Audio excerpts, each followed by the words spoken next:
Welcome to the Story True channel with some very interesting stories for you. At the microphone bend and enjoy watching. Dorothy, well, what a beast. Where does she always wear it? Lamented Nina Ivanovna, who once a day tried to find the little pest Dorothy, her favorite. The orphanage Ochag was located in a very picturesque place, on the border of two regions. There were few children in it and they all lived as one and friendly family. Nina Ivanovna, the senior teacher of the orphanage, did not have children of her own and gave all her love and warmth to the kids left without parental care. Many children had families in which they were not loved, were not expected. Dorothy was different from other children. Her parents were refugees from the Union, once, the Republic. They did not have their own housing. They wandered around removable corners. They were reluctant to take a job without residence permit. There was a catastrophic lack of money, even for the most necessary things. Tired of a beggarly existence, my father began to often take a bottle. No, he didn't hooligan, didn't swear. He just got drunk and the next day he went to work gloomy and silent. One day he didn't come home at all. While working as a bricklayer at a construction site, he fell from a height and died. What happened to Dorothy's mother then? She could not imagine how to live with a child on her salary alone, while renting a house. When they were driven out of the apartment for a non-payment, she simply came into custody and handed over her daughter to an orphanage, promising that after receiving citizenship and getting a decent job, she would take the baby back. She asked very much not to deprive her of parental rights. She loved her daughter. At first, she often visited the baby, even brought sweets and toys. This went on for about 2 years. My darling, I am a citizen of Russia and now I can work in my specialty. Hang on a little longer. You'll have to settle down. Good economists are always needed. This is not washing dishes in a cafe, a completely different income, she reassured the girl at the last meeting. And then something terrible happened. Dorothy had noticed since the evening that Nina Ivanovna was looking at her strangely during dinner. It even seemed to Dorothy that her eyes filled with tears and she was ready to burst into tears. Mom, Nina, are you in grief? The girl asked her favorite teacher after dinner. Well, dear, no grief, just a mote got into my eye, but I can't get it out. The woman lied to the pupil and even smiled slightly. Mom, Nina, have you forgotten that my birthday is tomorrow? Tomorrow Mom will come and bring a big cake. She promised me. Suddenly Nina Ivanovna jumped up and ran down the long and echoing corridor, loudly stamping her new shoes with the heels. As you wish, Anna Maximovna, but tell her yourself, I can't. She is expecting her mother tomorrow, and my eyes are wet. Yes, I can't be near her so as not to cry, Nina Ivanovna whispered to the headmistress so that no one would hear. Nina Ivanovna, you are, first of all, a teacher, and get yourself together, the iron-looking woman answered sternly. Let's wait a couple of days. Even if it's not on your birthday, the teacher pleaded, with the tip of a white, working dressing gown, wiping the welling tears. And how do you imagine it? The girl is not 5 years old. A couple of years ago, we would have been lying that Mom didn't come to her birthday because she got sick or wasn't allowed to leave work, but now there is cellular communication and parents call their children on a common phone. Tomorrow she will sit by the phone all day and wait for a call from her mother. Mom won't come and won't call. What will you tell her? Okay then, not tomorrow, even a day later, but we must do it. Well, she didn't die, after all, the headmistress said loudly, and only now did she see a girl holding her beloved bear in her hands in the doorway. My mother won't come to the birthday party? She got sick?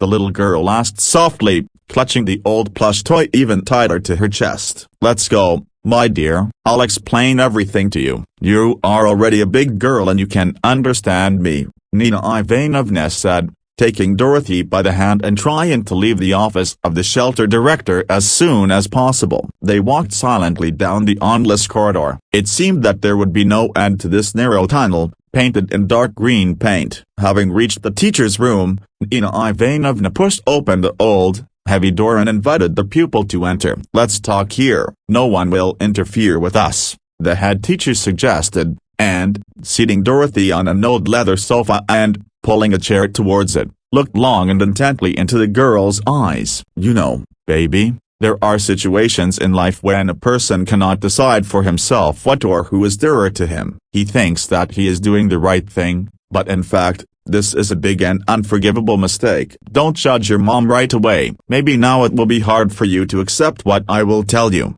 but in time you will understand and accept her decision. The fact is that your mother got married and moved to another country, not because she wanted to leave you, but because it was very hard for her to be alone all this time, and now she is next to a kind, decent and wealthy person who helps her in everything, with whom she feels protected. She, in fact, did not leave you. She wants to settle in a new place, and then you will go to her. Is that correct? Are you mad at your mom? It was difficult for the girl to accept all this at once. There was horror in her eyes. She didn't even cry. She just sat, staring at one point with an absent look, clutching a bear to herself, which, as if, could protect her from a cruel and unfair world. She won't come again, the girl said quietly. She will have another daughter or son. And now I am a draw, I am a shelter. She somehow looked at the teacher in a very adult way and added, "Don't leave me, Ninaka Ivanovna." Well, at least you don't leave me. The head teacher worked at the orphanage for almost 20 years and had seen a lot, but she had never seen such an adult and thoughtful look, just like a little girl. Tears streamed down her cheeks. She pressed her small, bright head to her breast and said, "I will never leave you. You are my firefly. And now let's go to the city and choose the most beautiful cake for you. It's your birthday tomorrow. Let's not think about the bad." Went. The girl put her small hand into the teacher's hand and walked confidently beside her. 11 years of school flew by quickly. From a little girl with blonde, slightly curly hair, Dorothy turned into a pleasant, young lady with thick, dark blonde hair, regular features and a beautiful figure. At graduation from school, only Veronica was more beautiful than her, a girl from a family of military doctors, whose parents died as a result of their professional activities. The girls have been friends since childhood and helped each other. Dark-haired, brown-eyed Veronica was distinguished by a tough disposition and often stood up for her friend if she was offended. That's all. Soon we will be thrown out of this almshouse into a big and cruel world, about which we know almost nothing. Veronica shared her fears with her friend. Why cruel? What if there, outside the gates of the orphanage, is a cheerful and carefree life, where there are no restrictions, edifications, teachings and other troubles? Dorothy suggested and thought. Wait and see, Veronica answered thoughtfully. She then knew that beyond the gates of the shelter awaits them complete uncertainty. Veronica was given to the orphanage as a 12-year-old, sad and self-contained girl. She still could not understand and forgive the numerous relatives who could not or did not want to take her to them. For her, it was a terrible ordeal. The death of her parents, the loss of all ties with the outside world, from which she was simply deleted. Grandmother, a tough and principled lady, thought that the state would raise her granddaughter better than she did. She was initially not happy about the marriage of her only son to a girl not from their circle. She did not love her granddaughter, she simply endured. The girl looked like her mother and the grandmother made a reservation a couple of times that she is not able to love a half-plebeian from the bottom of her heart, even though she is her granddaughter. My mother's relatives were people of a completely different class. They lived in the countryside far away in Siberia. Grandmother was not alive, and grandfather and aunt did not dare to take a girl from a big city to them. They were ashamed of their simplicity, and Veronica was not eager to leave for this dark corner. As her arrogant, metropolitan grandmother used to say, Dorothy is her first and most devoted friend from the orphanage. They got along right away. They sat for 5 years at the same desk at school, lived in the same room, and only their interests were different. Veronica loved a quiet pastime. She read a lot, embroidered or made origami from printer paper. Dorothy was more mobile and loved to play sports. She was the champion of the shelter and running and skiing. It's good for you. After your parents you left an apartment almost in the center. What kind of relatives? Although, with such, it's better than none, Dorothy reasoned, knowing in advance that she would, at best, have a hostel at some factory or school. Beggarly life and eternal reminders about her orphanage past. You are also entitled to an apartment by law. Veronica wanted to cheer up her friend. Oh, don't be ridiculous. Well, I'll get some cattle in 3 years. Before that, where do I go? I won't enter the university, you know. Study is not mine. You won't be able to find a good job without education. If you get at least some kind of education, then what to live on while you study? Is about light but Dorothy answered, and her huge, gray-blue eyes reflected such longing and hopelessness that Veronica wanted to hug her and say something very warm and so promising. Wait, we can temporarily live in my apartment. We had, though not huge, like my grandmother, but quite a decent apartment with a living room and 2 bedrooms. God, why didn't I think of this sooner? Yo ho ho, we will live together and we are deep in the sea. Veronica laughed and jumped, hugging her beloved girlfriend. Hey, that would be great. Somehow, not believing her luck, said Dorothy. Well, it can't be bad for me. My father died. My mother completely forgot about me. At first I also wrote from my Canada. I even promised to pick it up soon. And now she has 2 more children, a new life, and the last letter I received 3 years ago, where she made it clear that in this life I need to somehow settle myself. Veronica, that's what's wrong with me. Even if my own mother abandoned me for the sake of a comfortable and well-fed life, I swear to you that no matter what happens to me, no matter what trials fall on my shoulders, I will never leave my children. Already with tears in her eyes, Dorothy finished her fiery speech and burst into tears completely. Veronica's grandmother Irina Georgievna greeted her granddaughter coldly and, without even offering to go to the apartment, said that the parents' apartment is still occupied, and the lease term ends in 2 weeks. Where are we going to live these 2 weeks? Veronica was indignant at the message of her grandmother. Us? And who else do you want to settle in the family nest? Do not forget that you are only registered there and do not have rights to this apartment. I am the owner, so forget the word we, and you can temporarily live with my au pair. She just rents a room. Don't worry, I'll pay for the room, the Iron Lady said in a tone that brooked no objections and thrust a note into her granddaughter's hands indicating the address of the rented accommodation and the hostess phone number. Yeah, now, so I listened. Don't worry, Dorothy, let's break through. We are orphanage, and this is not a status, this is a lifestyle, Veronica said cheerfully and began to dial the number of the owner of the apartment. Good afternoon, I am the granddaughter of Irina Georgievna. She told me that I would stay with you until my parents' apartment was vacated. The girl politely stated the essence of the question. Yes, Irina Georgievna just called me. You can come now. I have a day off today and I can show you to your room. The girls went to the address of the apartment, not even counting on the fact that the hostess would receive them with open arms and both. If she says that she can only accommodate me, then I will slam the door and leave. Let's change. In extreme cases, in some rooming house, Veronica said self-confidently. The door to the apartment was opened by a middle-aged, very pleasant woman. Are you from Irina Georgievna? Come on, kids. And she seemed to be talking about only one girl. Well, nothing. There is a sofa bed in the room, there is enough space for everyone,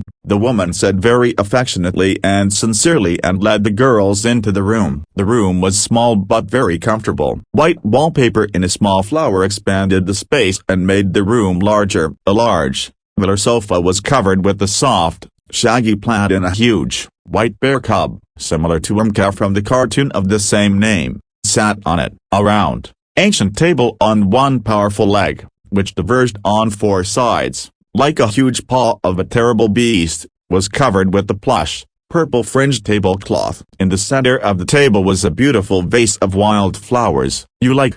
The lovely woman asked with a smile. Yes, very. Everything is so simple and, at the same time, tasteful. What is your name? Veronica asked. Oh, sorry, I didn't introduce myself. Vera Semyonovna. You can just Vira. Why are you two? Irina Georgievna did not mention the second guest, the hostess asked, straightening the folds on a shaggy plaid. Vira, don't tell Grandma I'm not alone. This is my friend from the orphanage. She has nowhere to go. You yourself understand how difficult it is to get an apartment now, even if you are entitled to it by law. Even to find a room in a hostel, you either need to go somewhere to study or work. Well, Isn't she supposed to live at the station? Veronica said pleadingly. Of course I won't. I'll put the kettle on and we'll drink tea with homemade biscuits and plum jam. There were so many plums that year. I have a garden outside the city, so I retired and twice a week I help Irina Georgievna around the house,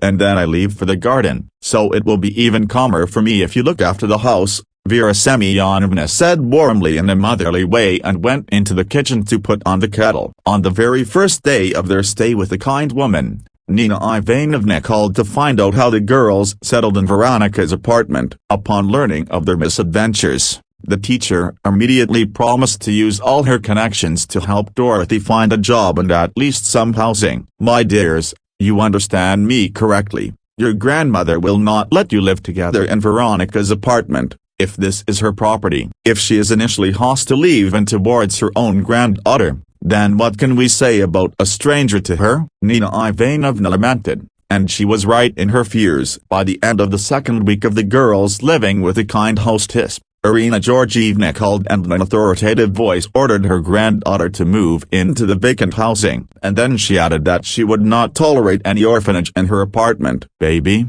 and you live while I won't charge you, but you just water the flowers and feed Marussia while I'm at the dacha, Vera suggested to Dorothy, while Veronica was packing her things for the move. Vera Semyonovna went to work, and then immediately left for the dacha, returned home on the eve of the work shift. Dorothy was lonely and sad to be all the time alone in an empty apartment, where only she and the old cat Marussia were living beings. 3 days after Veronica's departure, Dorothy received a call from Nina Ivanovna, who said in a joyful voice that she had found her an excellent job in a cafe as a waitress. Baby, the director of the cafe is our former pupil. She is wonderful and I am sure you will make friends. But you need to work honestly and conscientiously, so that I don't blush for you, the teacher said sternly and sent the address of the cafe and the name of the owner. On this first working day, Dorothy was terribly worried. Nervously fingering the edge of a white apron,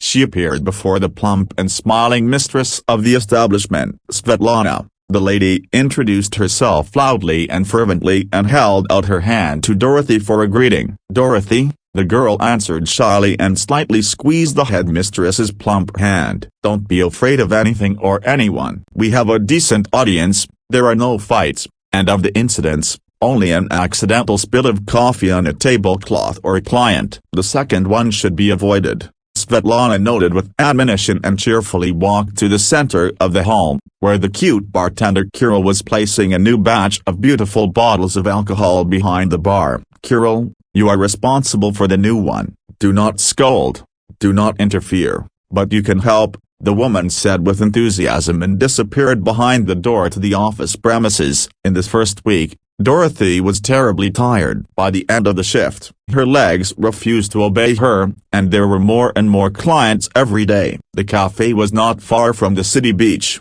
and the beach season was in full swing. Well, Dorothy, you have been working with us for half a year and I can only say one thing, you're a wonderful person and an irreplaceable worker. And on your birthday you will have a surprise.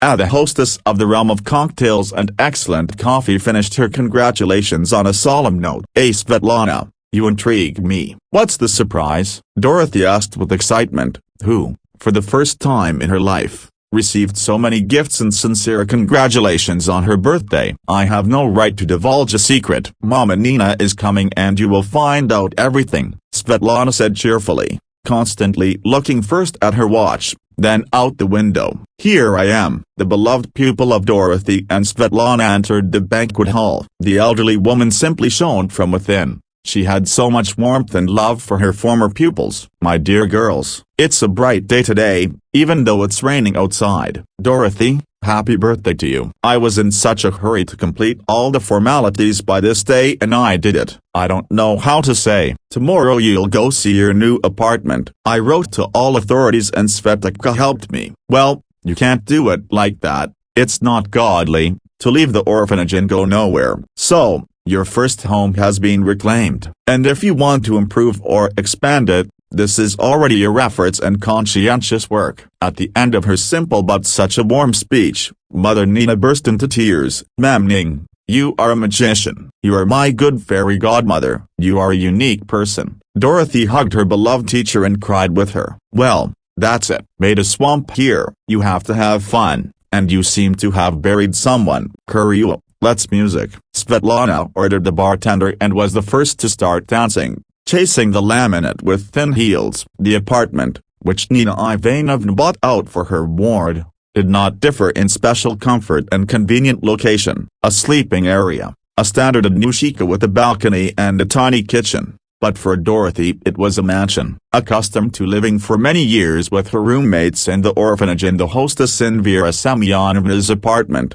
she was glad of any housing, even in the basement, and here is the second floor of a brick 5-story building. Near the park, playground and clinic. Before work no more than half an hour by tram or bus. Even the old furniture remained in the apartment from the previous owners, a creaky sofa, a large armchair slightly leaning to one side, a desk and an old wardrobe from the times of the USSR. The apartment was clean and urgent or major repairs were not required. "Well, I don't want to live," Nina Ivanovna rejoiced, examining the new housing together with her pupil. "Mom, Nina, you are closer to me than my mother now, both territorially and emotionally." "Doesn't call her right at all?"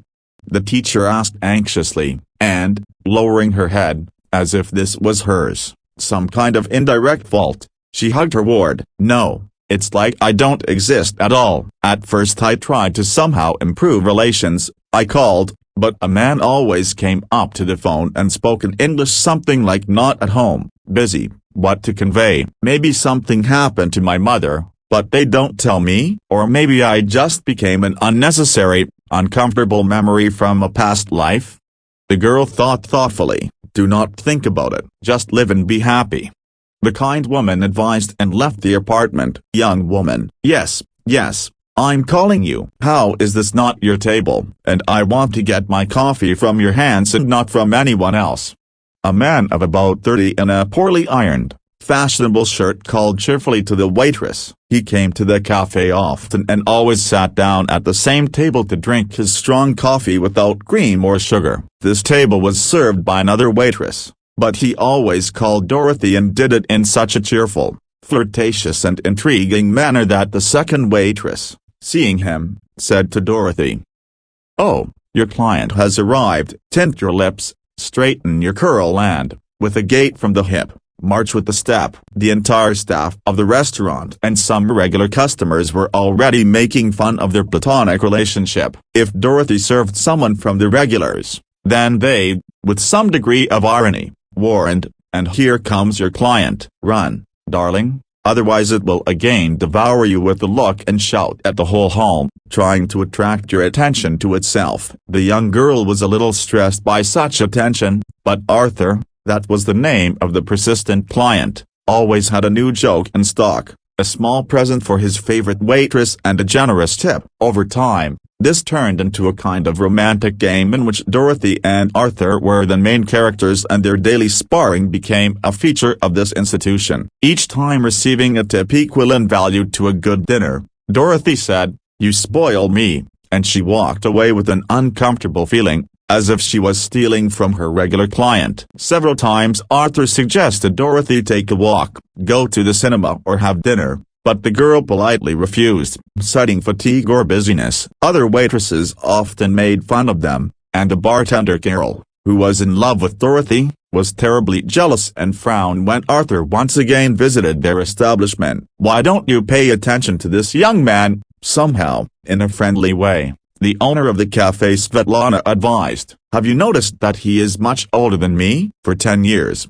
at least, and probably married and have children. Did you notice a child seat in the back seat of his car?" And I immediately noticed, an ordinary womanizer who is tired of family life and wants to try himself as a Casanova. But I ran into the wrong one. I don't meet married people, and even old ones, the girl answered cheerfully. Time passed, and all attempts to get to know, and possibly make friends with the intractable waitress, ended for Arthur in complete failure and subsequent disappointment. Before the New Year holidays, returning home very late after another corporate party, Dorothy saw in the park, next to the house, a cheerful, drunken company of young people who molested rare passers-by, laughed out loud, often using foul language. The girl decided to walk along the far sidewalk so as not to provoke young people to inappropriate actions. Before reaching the house, literally 100 meters behind her, the girl heard quick steps and a drunken call.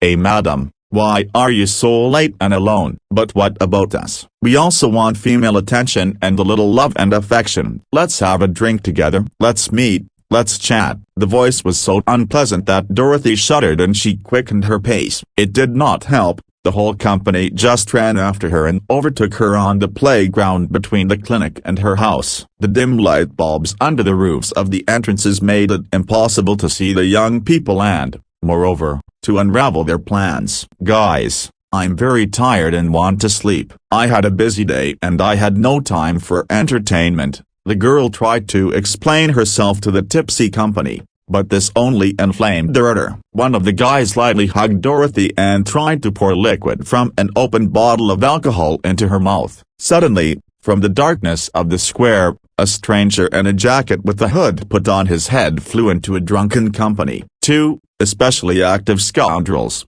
the one who held Dorothy and the one who shouted out vulgar sentences, were knocked to the ground by a stranger with one blow. The third was not so simple, but also fell on the snow from a kick in the groin. Two more retreated at first, but abruptly changed their minds and regrouped, attacking the stranger from behind. "Dorothy, run!" Only the defender managed to shout before he received a powerful blow in the back in the kidney area from one of the earlier fleeing. He immediately settled down, and the whole crowd rushed to him to tear, destroy, trample. Dorothy, running back a few steps, began to call for help. She wanted to call the police, but apparently she dropped the phone at the scene of the brawl. "Someone, people, kill, help!" the girl shouted, and in some windows the lights even turned on. But no one dared to come to the rescue. A siren was heard somewhere very close, but it was not clear whether it was an ambulance or the police. The attackers, having heard her, moved away from the man and ran in all directions. "God, what have they done to you? There is no room for you," Dorothy wailed, running up to her defender. The man's face was covered in blood. It was impossible to determine the age of a man, much less to see his appearance. "I am now. I dropped my phone somewhere. We need to call an ambulance and the police," Dorothy shouted and rummaged through the snow with her hands, hoping to find the missing phone. "You don't need anything. I'm fine." "Sometimes they trampled harder and not only with their feet," the man said, and his voice seemed very familiar to the girl. "Hey Arthur, Arthur, is that you? How did you get here at such a late hour?" The girl was perplexed, trying to raise her admirer. "Waiting for you." Here is a feeling of anxiety. It was like something terrible was about to happen. "But with whom?" "All of mine are at home, only you are left." Arthur somehow confusedly and incomprehensibly explained his stay near Dorothy's house. "God, you have a phone. Let's call an ambulance and the police from yours." "As I didn't guess right away," Dorothy scolded herself for her slowness. "For a good soldier to call an ambulance and the police because of a broken nose. Don't be ridiculous, Dorothy. It's better to shake off the snow and wish me good night. Although you can kiss me, because I drove the hooligans away from you and deserved encouragement," Arthur suggested, already laughing. "I am truly grateful to you. I don't know what would have happened to me if you hadn't been there," Dorothy answered with a look full of gratitude. "And why are we standing here? Come to me. I will wash you, lubricate wounds and abrasions, clean your clothes. Do not need anything. I'm driving. I literally have 2 blocks to go and I'm at home." "Don't bother yourself." Arthur refused and was about to go, when he was shaken to the side and he almost fell on a bench that was dug near the children's sandbox. "Well, that's it. Enough heroism. Hold on to me, and if you don't want an ambulance, let's come to me and decide what to do," Dorothy said sternly and led her savior angel to the doors of her entrance. "Take off your shirt and trousers. I'll wash them," Dorothy ordered, handing her bathrobe to the guest. "And wash yourself. The bath is there. I will then treat the wounds on your face and hands." Arthur came out of the bath a few minutes later. The face and hands suffered significantly in the fight. On the back of the head was an impressive bump with several abrasions. "Don't move. Raise your chin. Cover your eyes. I will treat the eyelid and eyebrow," Dorothy gave orders, like a real military man or boss. The turn has come to the hands. The knuckles of the right hand were knocked down, a lacerated wound on the wrist, a huge hematoma on the chest and shoulder. Doesn't it hurt? Finally, no longer ordered, but in a softer tone, the girl asked. I'm used to it. Someone always bashed me from time to time. As a child, my grandfather and grandmother, when I broke my knees in the blood or fought with the neighbor's kids. In my youth, the old Dr. Mkalich was in the cadet school, where my old people sent me so that I would not roll down the slope. And my mother never took care of me. I was stray with her. I never knew the name of my father. I'm not judging her, she's confused. My grandfather and grandmother raised me, and then with my mother, after the kiditka, we began to live together. Then the army, the 2nd Chechen, was wounded and I was commissioned, but I didn't disappear anywhere. So pour your peroxide and Lugol, don't be shy. What is that old scar on the left wrist? Combat or from childhood? Dorothy asked, putting the vials and vials back into the medicine cabinet. No, we did it with a friend out of stupidity. We did it in the army. He was the first to be demobilized, and we were not spilling water. They served in the same platoon. He is from Arkhangelsk, far away. So they made identical incisions on their hands as a sign of eternal friendship. And then somehow they got lost. I wrote to him at the address, and the letters came back. Maybe he wrote to me, but I moved to live with my mother. My grandfather and grandmother died, and in the village I have little use without them. We go to the grave with my mother. So our paths diverged. I tried to look for him, but the surname Kuznetsov is so common and the name Sergei is no better. There are hundreds of thousands of them across the country. We treated. And then, after rehabilitation for a wound,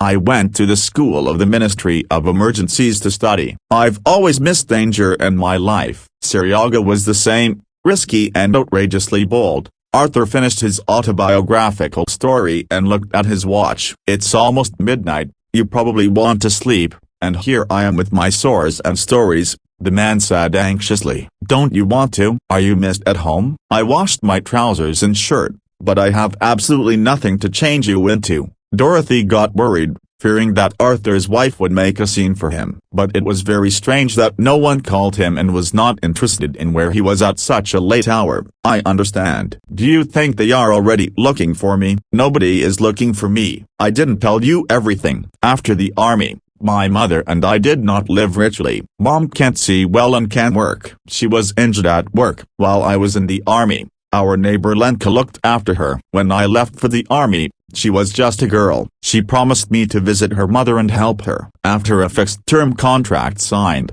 then the war, in general, did not leave for a year, as promised. When he arrived, he did not recognize Lenka. She became such a fine girl. I was injured. She helped me too. In short, our love began to spin while I was studying at the Ministry of Emergency Situations. Mom was so happy. There was no wedding, so they signed. Lena had become pregnant by that time, and later they found out that she was having twins. I don't know how some fathers refuse children, send their girls for an abortion. My joy knew no bounds. I didn't walk. I flew. Then he began to work in the fire department and paid well. So our boys appeared with us. Kostya and I got Iraq. Funny and exactly the same, only Lena could tell the difference. They lived together, never quarreled. Mom sold the house of Grandma and Grandpa and bought us a single apartment. And later, as a participant in hostilities and a wounded man, they also gave me a one-room apartment in the suburbs. We sold both apartments and bought a good 3-room apartment. I became the head of the guard. The salary is not bad. Lena was a nurse and worked part-time with massages when the boys grew up. But we wanted a girl so much. Pregnancy immediately somehow went wrong. Doctors said that it happens that the first is normal, but with age. At what age? She was not 30. Difficult labor, placental abruption. Only the baby survived. She's already 3. She is funny. The brothers love her. They are 7. Now you know everything. Arthur finished his speech and lowered his head to his chest, as if he alone was to blame for what happened. Where are the children now? Who are they with? You didn't leave them alone at home, did you?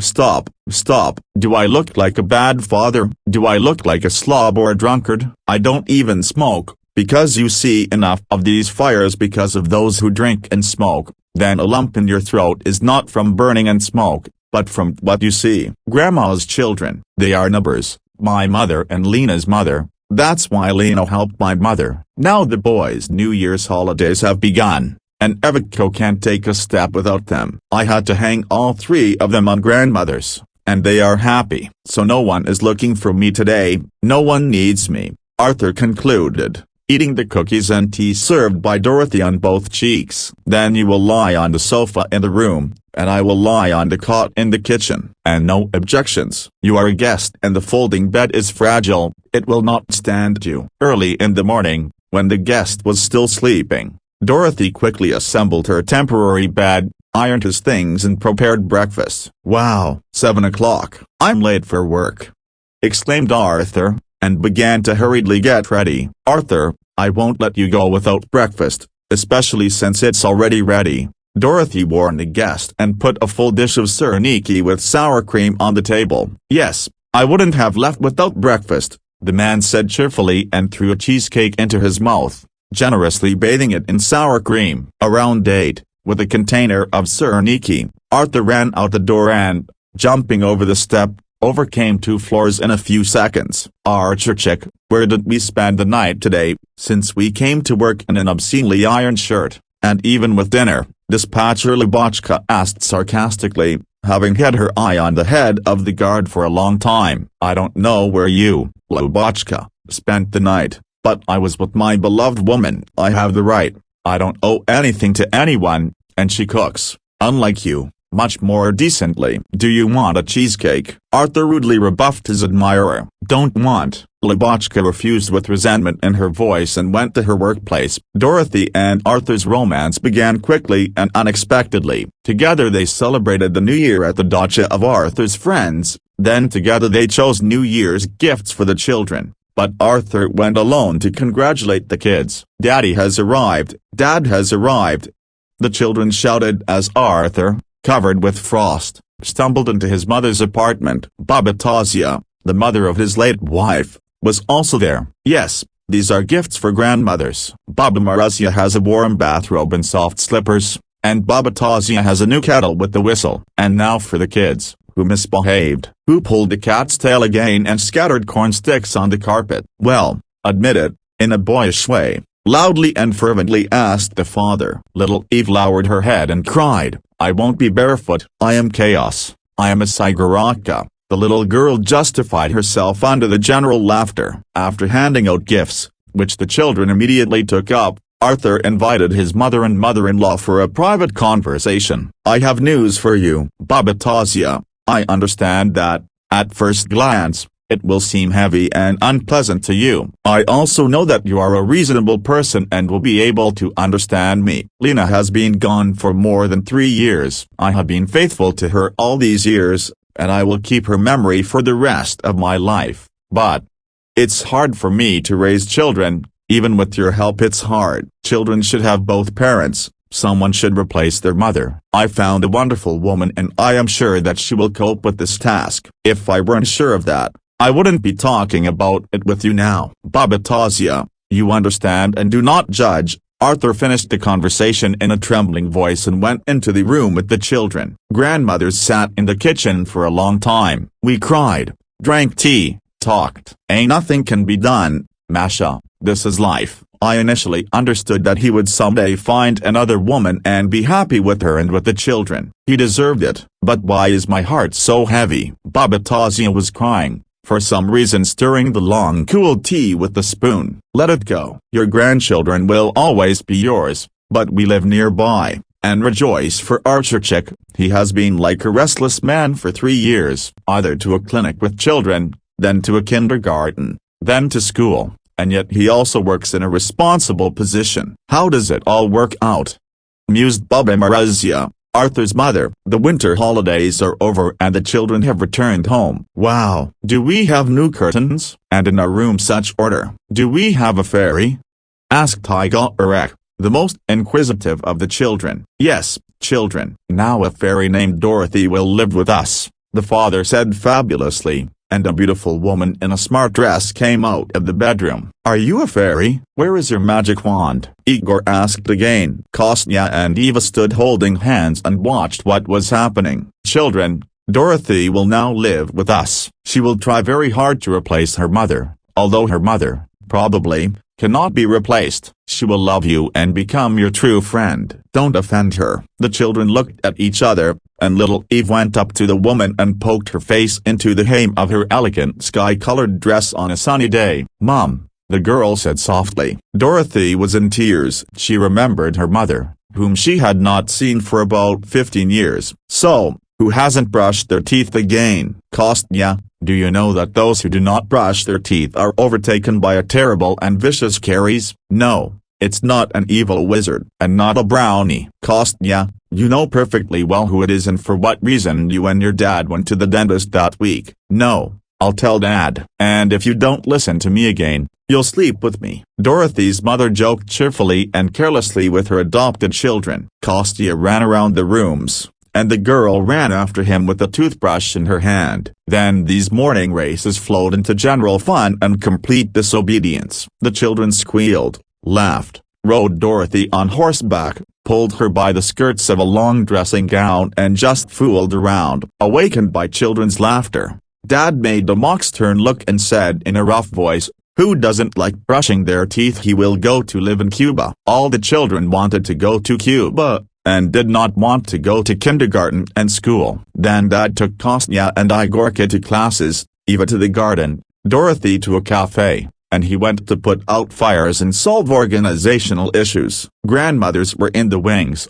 Baba Tazia picked up the boys from school and took them to dinner, and Baba Marazia took Eva out of the kindergarten in the evening, and the children were reunited in one of the apartments. Then Dad and Mom came and took everyone. Such an eventful life seemed to Dorothy the most faithful, most thoughtful and happy. The weeks flew by unnoticed. On weekends, if they all coincided, the whole cheerful family went for a walk in the park. "I don't believe my luck," Arthur often liked to repeat when, happy and tired, the children fell asleep and he and Dorothy were left alone. "I don't know if everything in this life is predetermined or not, but it is you who were assigned to me by fate and no one else. I am so happy that sometimes I am afraid that such happiness is not given to a person just like that. He must pay for it." Dorothy remembered this nightly conversation every evening when she put the children to bed, and now she herself lay down alone on a large, matrimonial bed and cried almost until morning. The tragedy happened just before the weekend at the beginning of the new school year. Eva went to the first grade this year,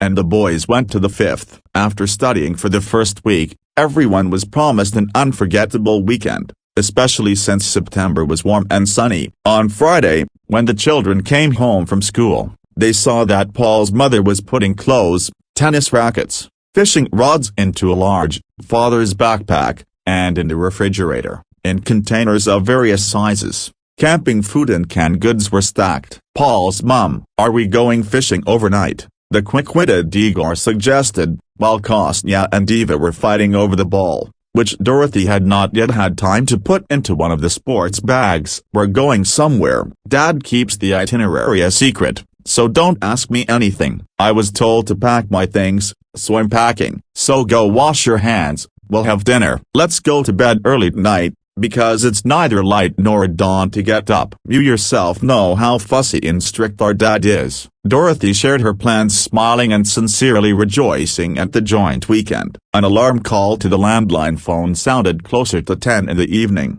when the children had already fallen asleep, and Dorothy tried to get through to her husband, worried that he was still not at home. No, this, occasionally, happened before, either an urgent call to a fire, which could not be extinguished for a long time, or some kind of check from the head office, for which it was necessary to thoroughly prepare, and once even Arthur got drunk on the occasion of the birth of a colleague's third daughter. But in such cases he warned that he would be delayed by a call or wrote an SMS. Having searched through her phone, Dorothy did not find any missed calls or SMS messages. "Tell me, who am I talking to?" asked the man on the other end of the line. "I'm Dorothy Zavadskaya, What happened? Who am I talking to? Don't be silent. Dorothy began to get hysterical, and the voice on the phone said some incomprehensible and empty phrases, such as "in the line of duty, a brave firefighter and a wonderful person and family man." Then she lost consciousness, and the voice in the receiver continued to litter with banal phrases about duty, honor and eternal memory. Arthur was about to get into the car to go home, when a disheveled Lubotchka ran out of the unit building and shouted with the voice of a fire siren that the building of a sports school where children going for equestrian sports was on fire. The fire started in the stables. While the horses were being led out, the fire spread to the feed warehouses and locker rooms. The fire occurred at the very beginning of training, when children from 5 years old to adulthood were changing clothes and could not see that the stable was on fire. There were no windows in the locker rooms. When they smelled burning,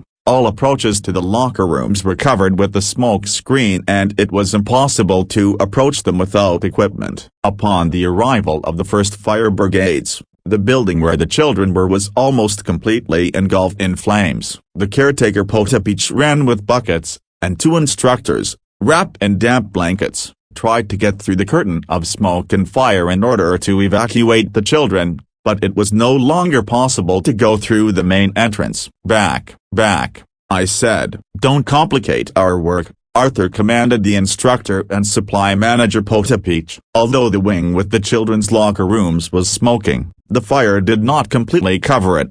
The technical exit and the windows of the corridor were visible. While one squad led the horses out of the stables, Arthur's outfit began to make its way along the smoky corridor to the locker rooms. The children were screaming and crying. The younger ones tried to open the dressing room door, while the older ones did not allow them to do so. They wetted their clothes with water and covered their respiratory organs for themselves and the kids. In the safety classes they were taught this by the old supply manager Potapich. The fire was extinguished by 4 crews and an old fire engine of the forestry, which was located a kilometer from the horse base. The children were taken out one by one. Many needed medical attention. Children swallowed smoke. And where was Alanka and RTM?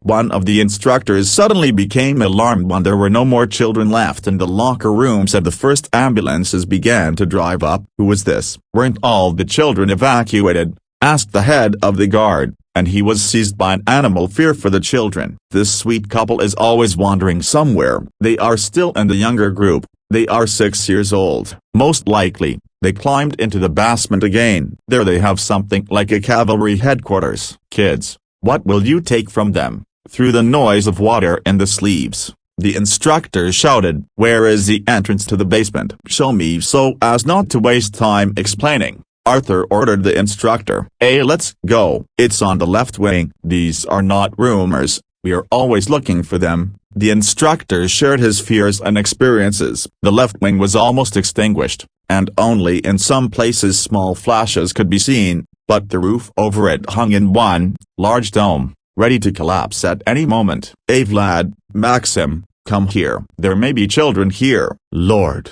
if only they were alive." "You will ensure me at the exit, and I will try to go down." Arthur called his colleagues and stepped through the still strong, metal door. He was gone for 5 minutes. During this time, the instructors, old Potapich and all the firefighters prayed, even those who did not believe in either God or the devil. "Take it," shouted Arthur, still climbing the steep, iron stairs of the basement, carrying 2 babies at once, hugging them with both arms and laying their heads on the shoulders, to his partners Vlad and Maxim. Having handed over the barely alive children to the firefighters, he again hurried down. "They were playing with the kitten there, the devils, and he slipped out of my bosom at the last moment. He's right here." The smoldering roof collapsed with such a roar that, due to the terrible noise and smoke screen, one might have thought that a shell had exploded or an anti-tank mine had gone off. The walls of the entire left wing also formed like a house of cards. Only a powerful iron jam and an open door to the basement survived. It was immediately clear that a person buried under the rubble could not survive, even if he was at least 3 times a hero. But, nevertheless, almost the entire composition of the fire brigades was immediately thrown into the rubble. Arthur was found almost immediately. He was still alive and clutching a small, ginger kitten in his arms, glancing for the last time, from the tarpaulin spread on the ground, into the darkening, sunset sky. Arthur exhaled and ceased to show signs of life. And so they laid, a valiant warrior and firefighter, who more than once sacrificed himself to save other people's lives, and a small, red kitten, which became an indirect cause of the death of his savior. Dorothy almost did not remember the funeral. She fell into some kind of dark abyss of disbelief and rejection of reality. Only sometimes, returning, she asked Arthur's mother how the children were and again fell into a deep pit of non-existence. The children were taken by Dorothy's orphanage mother, Nina Ivanovna. The boys knew about the tragedy, but they did their best not to upset their little sister,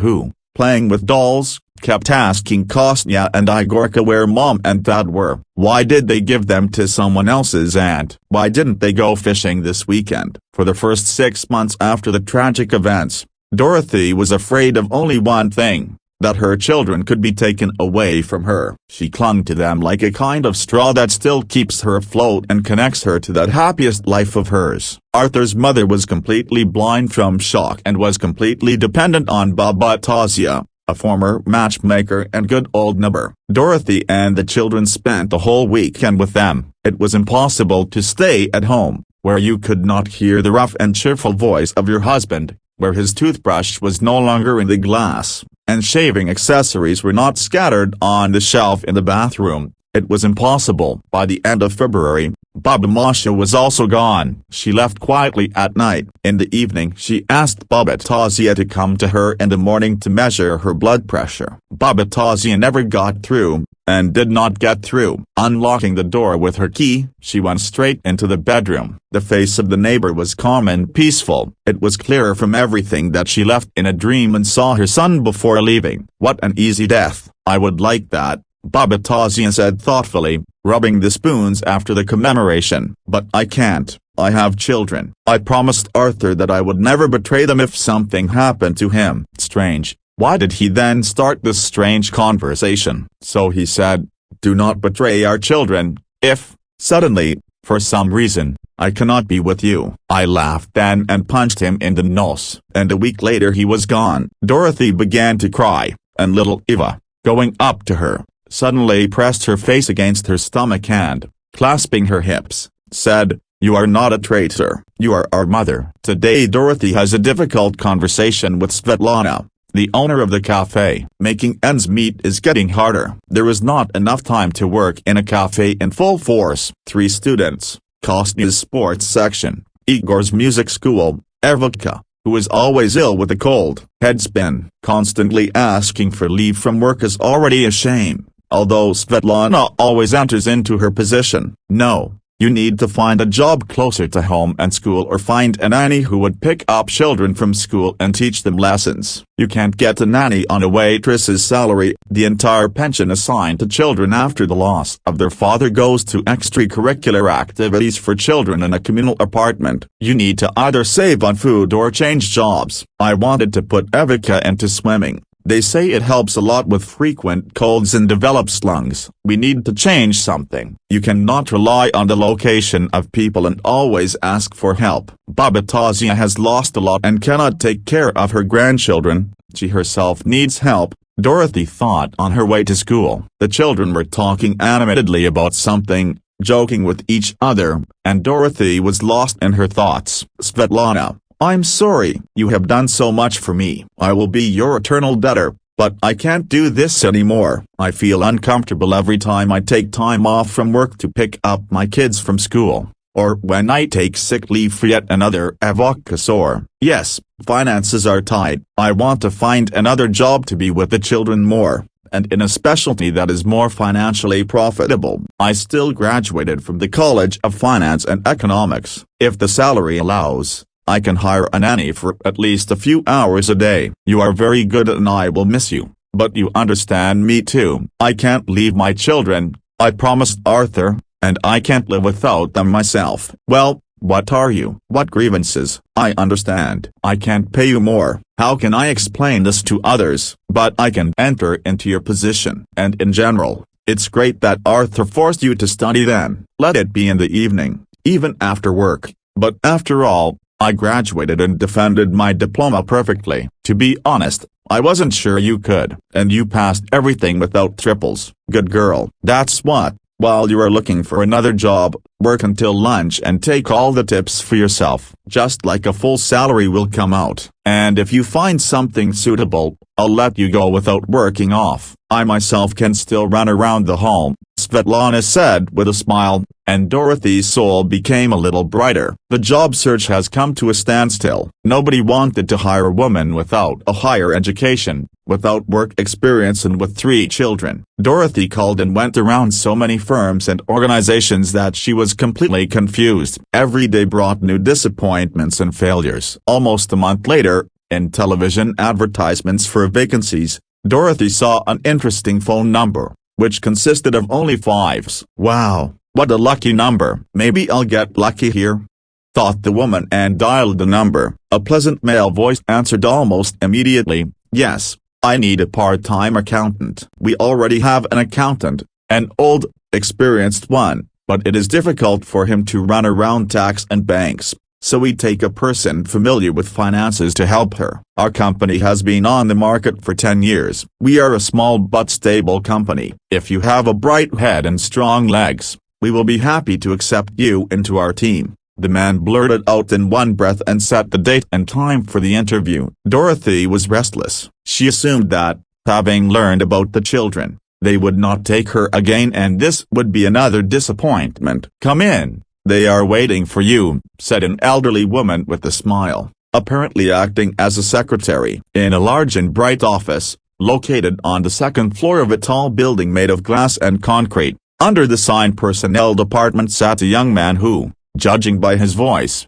was talking to Dorothy on the phone. Looking through her documents and smiling mysteriously, he said, "I want to warn you right now. We have been looking for a person for this position for several months. If you are a vulnerable and touchy person, then I will say right away that it is better for you not to work here. We are already used to it and do not respond to our director, and the new ones run like crazy and have not worked for a month. Although the salary is an order of magnitude higher than in other companies. So what do you think? Is it worth it?" "I agree. Yes. I have no choice, especially not a full-time job, but I have children. The salary is excellent, but I'll somehow agree with my psyche. I have it smart." Dorothy tried to laugh it off. "You will help us a lot if you don't run away for at least a couple of months." Tatiana Mikhailovna, our accountant, is over 60 and it is difficult for her to run around different financial organizations, although she copes with all her other duties 100%. "Yes.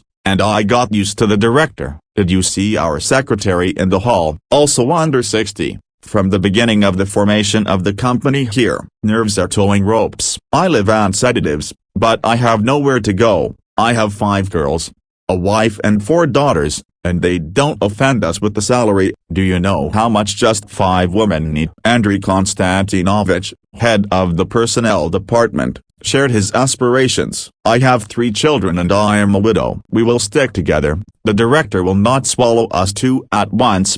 Dorothy joked sadly and began to take shape in a new job. The chief accountant of the company, Tatiana Mikhailovna, was a strict but fair woman, and seeing the excellent performance and zeal for work in her ward, she changed her anger to mercy and began to teach her everything she knew herself. "And you, my dear, are not stupid at all. Even if you don't have a higher education, if you work hard, you can take my place in 5 years," with a bit of irony, but quite affirmatively, the chief accountant explained. "They won't put me in your place. I need to finish the university. Yes, I am quite satisfied with this work, and the children are looked after, and there is enough free time. Only I'm so afraid of your director. Your HR manager scared me. Is he really such a creepy guy? And anyway, where is he? I've been working here for 2 weeks now, and I've never met him," Dorothy asked with some anxiety. "He's in the hospital. Like spring or autumn, old wounds begin to ache. Former warrior. He's got 2 bullet holes and a shrapnel in his spine. He needs to be operated on, but he still does not dare to have an operation. That's why evil is forever, that everything hurts, and the ladies of the young generally live with the light." Have us team noticed, but only Andrei from the personnel department is younger than 40, but he is not a woman either. I myself don't know much, but my predecessor said that his wife left him when he first entered the hospital, came home, and she was gone. She only left a note that, they say, I am young, so that I can endure my disabled husband all my life. And they didn't have kids either. She thought it was because of him. So he then went berserk, angry at the entire female race. Well, you've come and gone. You won't have much contact with him at work. Maybe you will not fall under the hot hand. Tatyana Mikhailovna shared the reason for the bad character of the director. Amelia Yurievna, call me a new accountant urgently. Sergei Viktorovich ordered his secretary sternly. So there is no it. In the morning I went to the bank, then to the auditors for the results of the audit, then to the tax office and again to the bank. You can only catch her early in the morning, the elderly woman replied, probably knowing that she had already aroused the uncontrollable wrath of her superiors. So call her and tell her I'll meet her in my office this afternoon. Absolutely, with a share of sarcasm, but quite helpfully. Amelia Yurievna promised and again sat down to solitaire. Amelia Yurievna, I won't have time to come today. I have to pick up the children from school in half an hour, then feed them, run to the music room and the pool. I specifically got a part-time job to have free time. Apologized to Sergei Viktorovich and explained the situation to him. Dorothy tried to explain. The next morning was gloomy, not only because of the rain. The smell of a thunderstorm roamed the office, and the cause of this thunderstorm was Dorothy, who dared to disobey her boss. Wear off your lipstick, he can't stand all kinds of painted ladies. Amelia Yurievna advised Dorothy and put a damp napkin into her hand. Well, I went, Dorothy answered, wiping almost colorless lip gloss from her lips as she went. A large man sat at the table, his eyes fixed on a pile of documents and invoices. Already from afar it was clear that he was dissatisfied, and a deep wrinkle appeared on his forehead, a sure sign of indignation. Good morning, called the woman asked almost inaudibly. Yesterday, the man replied rudely and without looking up from the documents. What yesterday? Called yesterday, but we are so busy that we did not find 10 minutes in our busy schedule to honor the person who pays you a very good salary. The strict boss continued his angry speech. Dorothy was silent. She wanted to burst into tears right now, slam the door loudly or, throwing a letter of resignation in his face, express everything that she herself and all his entourage think about him. But in a week she needs to pay for the pool, buy Igor new sneakers, and bones of plasticine and a new album for drawing, and the communal apartment grew, and the heel of the last shoes flew off, and the faucet in the bathroom dripped, and so on endlessly. Sorry, Amelia Yurievna didn't get through to me yesterday. The phone is old, and without recharging every 3 to 4 hours it just turns off, and I only spent 2 hours in the bank and the same amount in the tax office. I didn't think that they could call me in the afternoon, when my working time was already over. Dorothy tried to justify the secretary and herself. Yes, your brains quickly sit down without recharging, and I set the working day here, and henceforth, so that the phones do not sit down, and I do not care about their age. If you want to work here, do what I ordered. In anger, the man was uncontrollable. His slightly graying dark hair was damp either from exertion or from the stuffiness in the office. I understood. This will not happen again, I assure you, the woman replied with a hurt sense of pride. Come here and explain to me the results of the audit. I didn't quite understand this point, the director asked more calmly and pointed with his index finger at the point he didn't understand. In the process of explaining, when the calmed-down boss turned over the sheets with graphs and tables, Dorothy saw a scar on the director's wrist, painfully familiar and dear. Where did you get it from? Dorothy asked sharply, not like a woman, and even turned pale from surprise. What do you care? I have dozens of such scars and traces of bullets and shrapnel on my body. Should I show you everything? Dorothy, as if under hypnosis, without a shadow of fear, grabbed the director's hand and turned her wrist towards her. Like my Arthur, exactly the same. As if in some kind of ecstasy, Dorothy said and froze. Your Arthur, who is he to you? The chief asked with interest and rubbed the place of the scar. My husband. He is no more. He died in a fire, Dorothy answered, and huge tears gushed from both eyes at once. How did he die? No, It cannot be. I'm the fool. After all, I wanted to find him immediately, upon arrival. He knew he'd lived here. But the fighting, the hospital thundered, then my wife left and I drank black. Then he put the company on its feet. I put everything off, thought I would get rich and come to Arthur with gifts. Well, life. Why are you such a fool? The boss reproached himself, not even noticing how Dorothy quietly left the office and disappeared behind the toilet door so that no one would see her tears. Weeks passed. Dorothy never saw her offender again. She came to work early in the morning, picked up a package of documents and left for the authorities, carrying out the instructions of the chief accountant. The first anniversary of Arthur's death was approaching. On this day,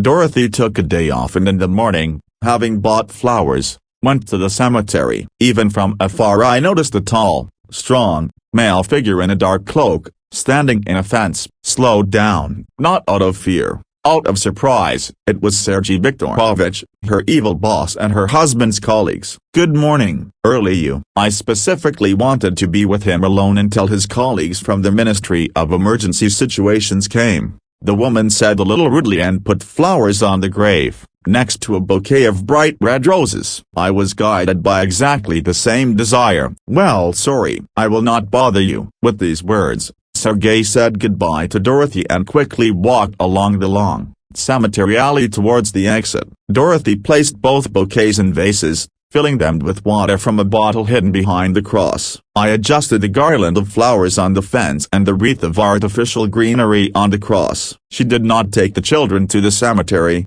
arguing that the children should remember their father alive. Then a lump formed in his throat and tears filled his eyes. She did not remember how long she stood like this, all alone on this early autumn morning, mentally talking with her husband and accusing him of not keeping his promise to always be there. She took a liking to his photo on the cross. I'll go, my favorite. Your friends will come to dinner, they will remember. In a couple of years they will forget, but I won't be able to. I have you right here.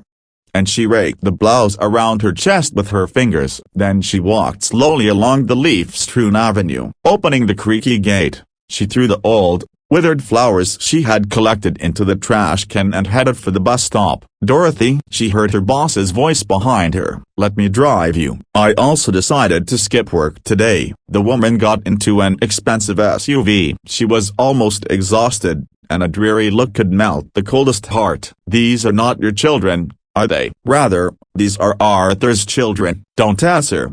I already know everything. Once upon a time, during the fighting in Chechnya, we swore an oath to each other that if one of us dies, the other will take care of his loved ones. We took a blood oath like two stupid teenagers cutting our hands. At that time, it seemed to us such a serious ritual. And then somehow everything calmed down. In general, my heart did not pinch when he died. I don't know if he ached when I was sick. It doesn't matter now. The only important thing is that I must fulfill my blood promise, and forgive me for that incident. I'm so rude to everyone. Fool perhaps or psycho? Okay, the lyrics are everything. Here's what I'm talking about. Getting married with 3 small children is on the verge of fantasy. Well, unless some swindler gets caught or the last fool. Do not think that I am saying this because of some kind of resentment towards the female sex. I'm just always honest with everyone. I do not rule out that you can fall in love with you. You are a prominent lady, but how do you know for sure that you are loved and not used? But no way. So I offer you my hand and heart. It is not necessary to love me,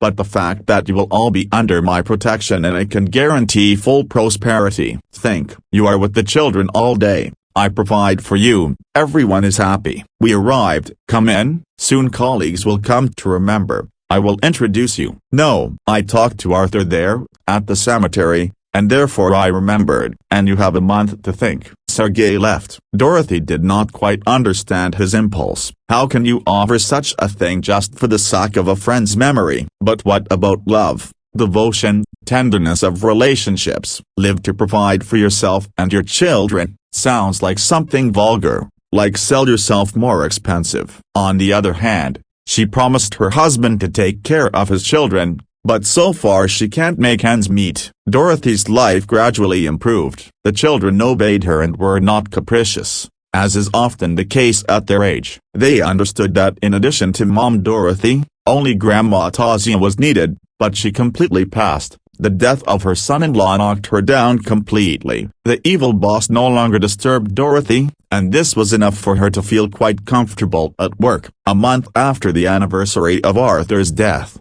on a day off, when the whole cheerful family returned from a walk in the autumn park, the doorbell rang. "Who's there?" Dorothy asked in bewilderment, for she did not expect guests, and she did not tolerate strangers in her house. "This is Sergei." A rough, masculine voice answered from behind the door. "Come on in. Didn't expect you at all. We just came from a walk." Dorothy justified herself, opening the front door. "Nothing.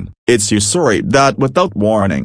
I just drove by and decided to stop by, get to know Arthur's children and remind you that a month has already passed and I'm waiting for your answer," Sergei said quite coldly and casually, handing Dorothy a bouquet of bright yellow roses and a box of chocolates of a famous brand, as if it was not at all about a marriage proposal, but about to report on the results of the work. "Come on in." Children in the bathroom wash after a walk. They are so mobile. They wallowed in fallen leaves, fed squirrels from their hands, collected leaves for the herbarium. They got so dirty that they can go right in their clothes under the shower.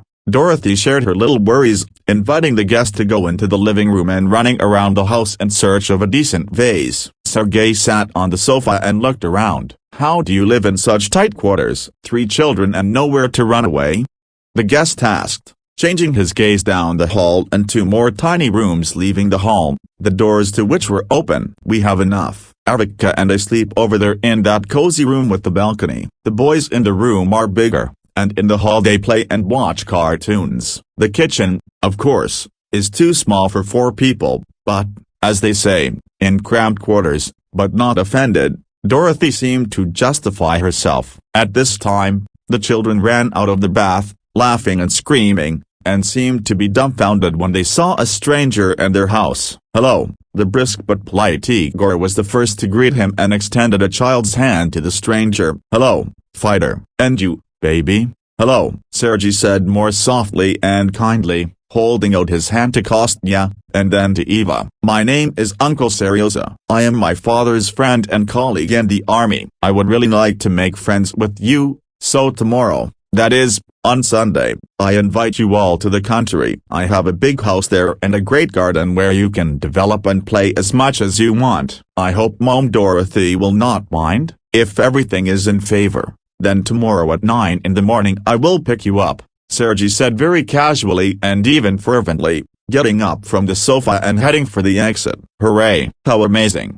shouted the children, jumping and clapping their hands. "Thank you. We almost never go anywhere, especially outside the city. It's good that the park is very close to the house, and we walk there on weekends. I don't drive a car and we had to sell ours. Why stand idle?" "Yes, and the money was not superfluous. And without a car with this fun company, it's hard to go somewhere." "I gladly accept your proposal for a walk," Dorothy answered a little shyly. "Tomorrow at 9 and without delay." "I won't wait more than 5 minutes." Sergei loudly reminded the time of departure and went out the door. Sunday flew by unnoticed and fun. Sergei's house was spacious, but not cozy. It was felt that this was a bachelor's lair and a woman's hand, represented by representatives from the screening company, was only cleaned here once or twice a week. But the garden was wonderful. Large, with several apple and pear trees. Late autumn apples still hung on some apple trees, and the last, most cold-loving flowers bloomed brightly in the flower beds. Paths made of colored paving stones were wide and the children rode along them on bicycles and scooters. Then Sergei played football with them,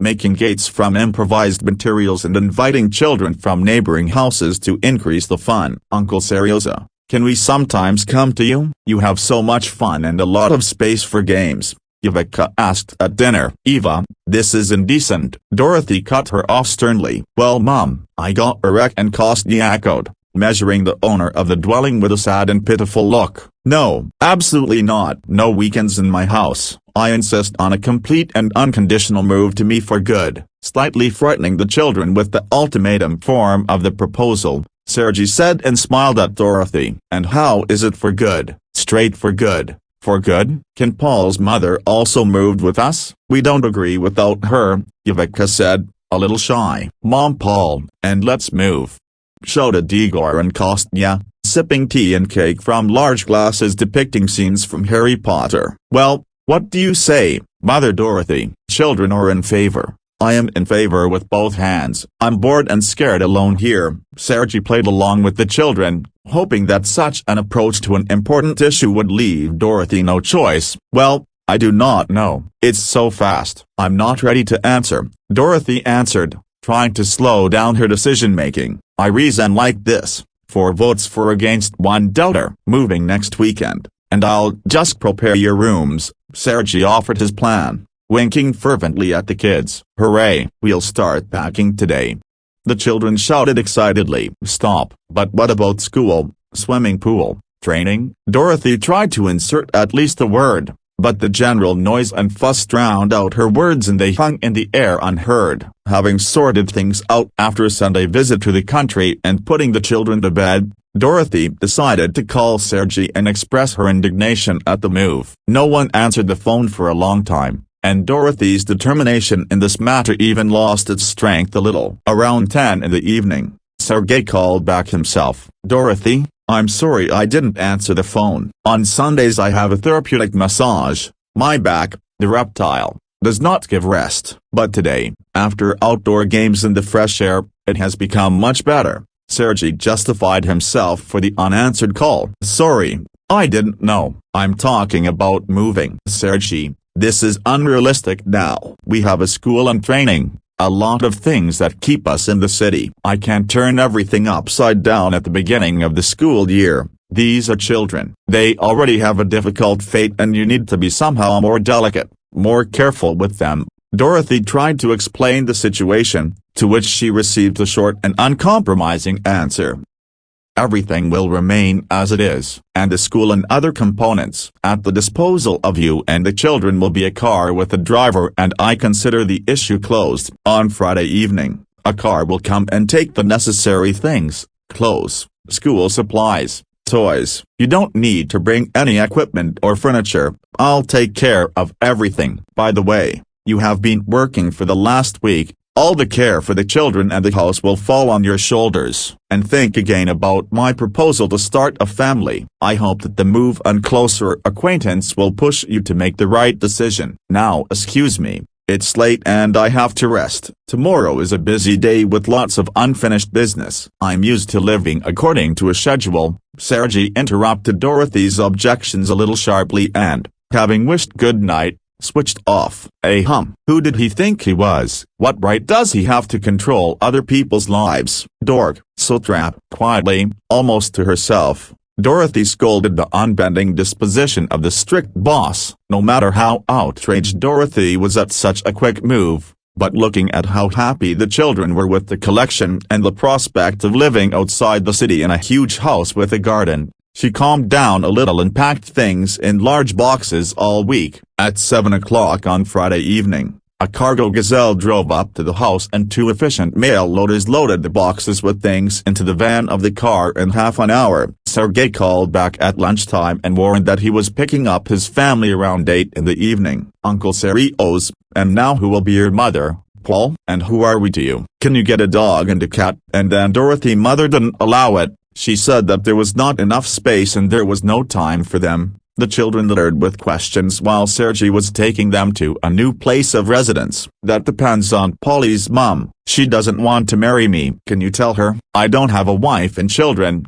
but I really want to. It's already reducing my teeth. Sergei joked, who, oddly enough, was in an excellent mood and constantly joked and teased Dorothy with his jokes. Mom, Paul, why don't you want to marry Uncle Serioza? He's good. Dad wouldn't mind. Clever Igor suddenly asked. Dorothy broke out in perspiration and blushed at the unexpected question. I love your dad and I don't want another husband yet, Dorothy answered dryly, and everyone rode in silence until the end of the journey. The first days in Dorothy's new house were not easy. She had her own room, but it was not at all near the children's bedrooms. But the children were glad that everyone had their own corner and did not have to share it with anyone. True, Eva sometimes before going to bed, asked Dorothy to lie down with her and tell a fairy tale or a funny story. The boys, on the other hand, adored Uncle Serioza and followed him around as soon as he appeared at home. Dorothy realized that children need a father,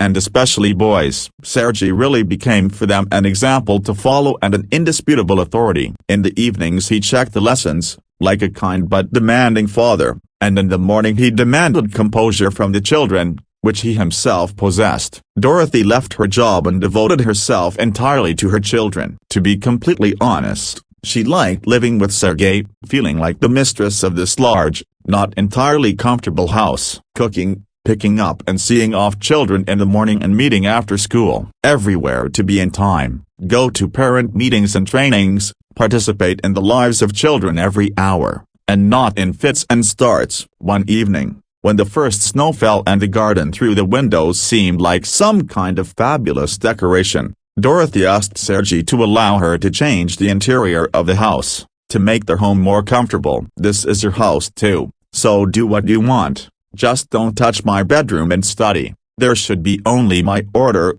I'm so used to it," Sergei answered and promised to send a good interior designer. Dorothy was so carried away by home improvement that sometimes she forgot to sleep and eat. They discussed with the designer 100 times a day the color of walls, curtains, ceilings and all sorts of little things that bring warmth and comfort to the house. The children also rejoiced at the changes, and only Sergei pretended that he absolutely did not care whether the walls in the living room were green or lilac. The image of a woman in a hat would hang over the fireplace or a knight in armor. One day Sergei came home very late and a little on edge. He refused dinner and, not wishing the children good night, retired to his office. Dorothy did not inquire about the reasons for his preoccupied appearance and simply sat down to watch a movie in the hall next to the kitchen on a large leather sofa. Around 11 at night, Sergei came down and asked to make him coffee with sandwiches. "Something happened?"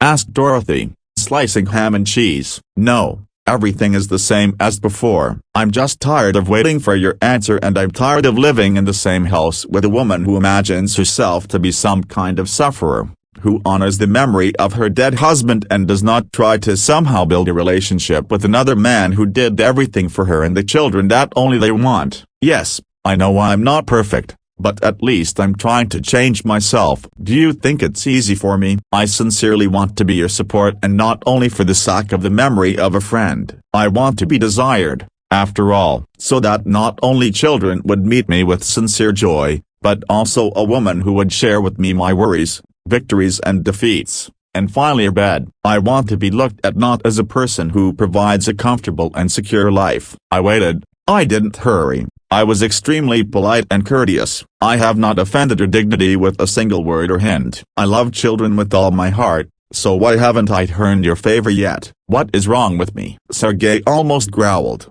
bursting into revelations. Dorothy was confused and did not know what to answer. She herself understood that living next to a man in his house and waiting for nothing to follow was stupid. Moreover, he reminded her several times that she did not respond to his proposal, but did not refuse him either. From confusion and surprise, Dorothy even began to cry, quietly, almost inaudibly. "Well, only without tears and tantrums. I can't take it." Sergei went on a rampage and even poured himself a glass of cognac from the bar. "You never once said you loved me. You say that to your kids every day, but never to me. If you think that for women the main thing is prosperity, comfort and happy children, then you are mistaken. Why did you bring us here if you knew in advance that you would not love me? What is this all for? I didn't want to go." "Why did you win over the children and accustom them to a good life?" "Because he wanted to win their mother's cold heart, so that they learn to perceive me as a friend, and in the future, as a father." "What did I do wrong?" Sergei almost shouted, pouring cognac into a square glass. "Let's calm down and talk about it tomorrow," Dorothy suggested, gathering herself into a fist, and disappeared behind the doors of her bedroom. In the morning, Sergei behaved calmly, as if there was no night conversation. He played with children, drew funny faces on bread with jam and boiled condensed milk, ate with them in a race. Dorothy smiled, looking at this cheerful fuss. "So, Today I will arrive from work early and we will all go together to build a hill of snow. I'll buy ice cubes for everyone and tomorrow we'll ride," Sergei said with childish enthusiasm and, throwing a piece of bread with jam into his mouth, ran out into the street. "Mom, why is Uncle Seryoza so good, but you don't want to marry him?" Eva asked, wiping her plump lips stained with jam with a napkin. "They marry men, but they don't marry," smart little Igor corrected his sister. "Mom still loves Dad and we also love Dad very much, but we also love Uncle Seryoza. Isn't that possible?"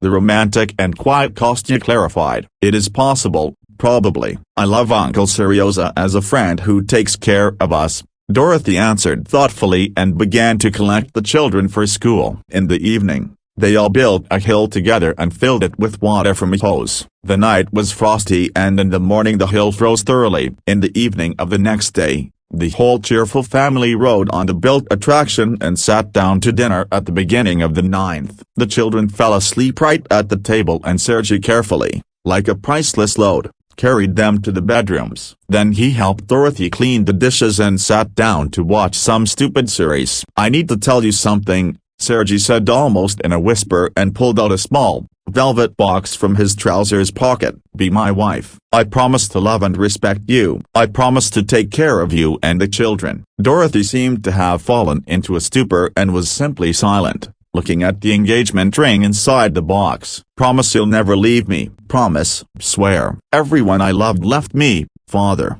mother, husband. I'm so tired of losing that I'm afraid to love someone else," Dorothy answered through tears and fell on her interlocutor's chest. "I can't promise you that, but the fact that I will not leave you of my own free will, that's what I promise," Sergei said with a light, sad smile and hugged Dorothy. They spent that night together, succumbing to feelings and desire to possess each other. Sergei's gentle kisses and hugs revived again in Dorothy the desire to love and be loved. "It's already morning, and we hardly slept," Sergei whispered, winding his bride's curly lock of hair around his finger. "I'm so relaxed that I'm afraid to get up. It seems to me that I will fall," Dorothy said smiling. "We will now gather the children to school, but we ourselves will not go anywhere and will lie in bed until lunch," Sergei said and began to dress to wake the children. "What about your job?" "You are a very strict boss who is never late and never misses work," the woman laughed,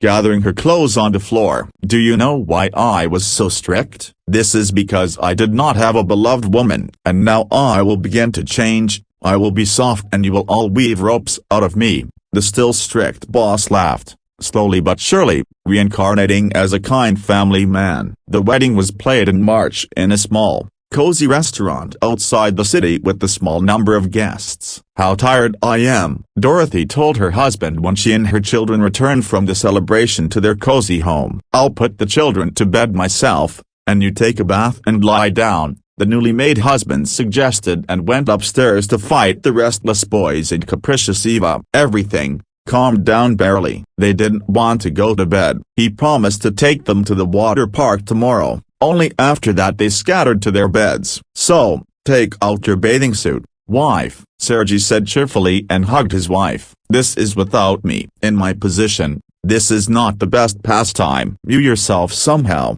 my wife answered mysteriously. "I didn't understand." "You want to say?" "I want to say that if a man and a woman love each other, then from this there are such situations. Hooray! I will be a father again. The most real. I thought I couldn't have children because of the injury. God, you just took me to heaven. I love you so much." "How I love you all," Sergei almost shouted, hugging his wife. Sonichka was born on a bright September morning. Weight 3,200. Height 52 centimeters, both are healthy, the nurse said on the phone, and Sergei felt vulnerable for the first time. Tears of joy welled up in my eyes, and warmth spread throughout my body. I wanted to sing, laugh, play weird and hug every passerby. But the children were waiting at home, their children. Now 4. Let there be more. Let there be a lot of them, and laughter, noise, a small glove compartment, heaps of sliders and bottles. And also happiness always reign in the house. Lots of happiness. Thank you for watching.